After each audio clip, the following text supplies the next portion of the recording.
गरीब किसान की कहानी। एक गांव में एक गरीब किसान रहता था। उसके पास दो बेटे थे। गरीब किसान बहुत वृद्ध हो गया था। एक दिन किसान विचार किया कि मेरे न रहते हुए मेरे बेटे की क्या दशा होगी, कौन मेरे बेटे का देखभाल करेगा। एक दिन किसान विचार किया कि परीक्षा लेकर देखूं कि मेरे बेटों में से कौन अधिक बुद्धिमान है। एक दिन किसान अपने दोनों बेटों को पास बुलाया और कहा कि मैं तुम्हें एक एक रुपये दे रहा हूँ और एक एक रुपये में ऐसी कोई वस्तु लाना कि पूरा घर भर जाए।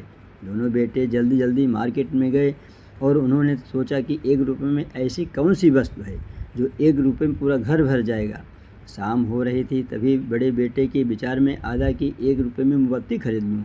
और दूसरा बेटा सोचा कि एक रुपये में घर पर क्या लेकर जाऊँ कि पूरा घर भर जाए।